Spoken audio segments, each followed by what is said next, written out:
जय हिंद मित्रों, नमस्कार। नमो ज्योतिष में आपका बहुत बहुत स्वागत है। आइए आज कुछ ग्रहों के साथ उससे संबंधित रत्न या जेम्स का नाम को जानते हैं और उनके फ़ायदे को समझते हैं। मित्रों, आज के ज्योतिष में हर कोई ग्रह का नाम समझ चुका है, जान चुका है और साथ ही साथ वह उनसे संबंधित रत्न को भी जानता है। लेकिन हमारी जितनी अपेक्षाएं होती है किसी ग्रह के अशुभ प्रभाव को दूर करने के लिए कोई रत्न पहन ले और वह अशुभ प्रभाव दूर हो जाए, तो शायद हमारी जो अपेक्षाएं हैं वह पूर्ण रूप से खरी नहीं उतरती है। इसके पीछे कारण है, एक रत्न से ही यदि सब कुछ हमें मिल जाए तो फिर हम कर्म क्यों करें। आगे बढ़ने के लिए कर्म करने की ज़रूरत पड़ती है। बिना कर्म का कुछ भी नहीं मिलता है, ये हम सभी जानते हैं। उसके बाद भी मन में ऐसी इच्छा रखते हैं कि यह उपाय कर लेने से, यह काम कर लेने से हमारी सारी इच्छाएं पूर्ण हो जाएगी, हमें यह यथोचित मिल जाएगा। लेकिन वास्तविकता में यदि हम देखें तो ऐसा होता नहीं है।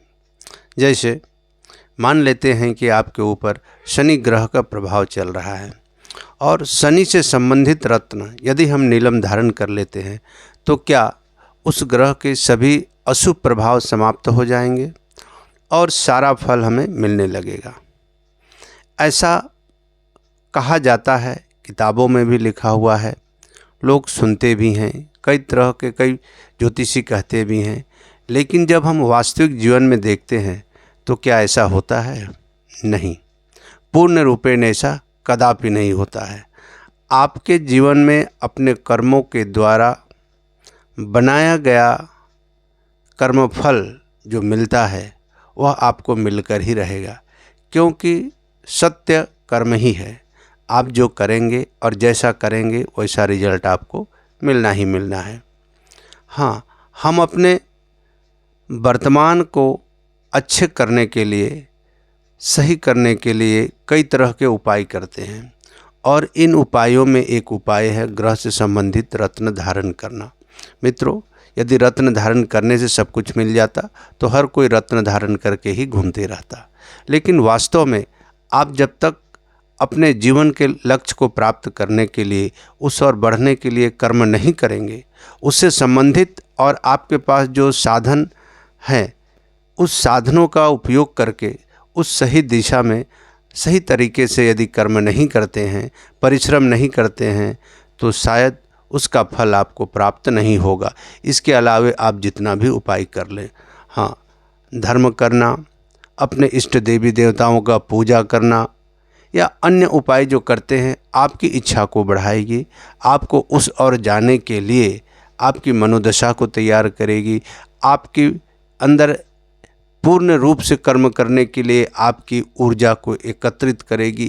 ये सभी काम होते ज़रूर हैं जो आपको पॉजिटिव ऊर्जा देते हैं और अपने लक्ष्य की ओर बढ़ते हैं और उससे आपके लक्ष्य की प्राप्ति होती है। इस प्रकार से हम कुछ उपाय करके अपने लक्ष्य को प्राप्त करते हैं।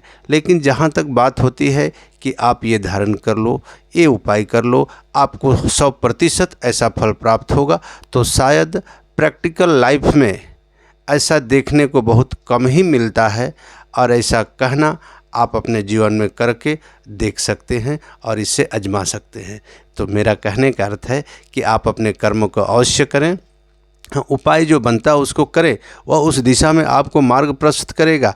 लेकिन जब तक आप मेहनत नहीं करेंगे, पूरी तरह से परिश्रम नहीं करेंगे, तो उस दिशा का वो लक्ष्य आपको प्राप्त नहीं होगा। मित्रों, यदि यह वीडियो अच्छा लगा हो तो लाइक और सब्सक्राइब करना न भूलेंगे। आते हैं फिर एक नए समय में एक नए वीडियो के साथ। तब तक के लिए जय श्री राम।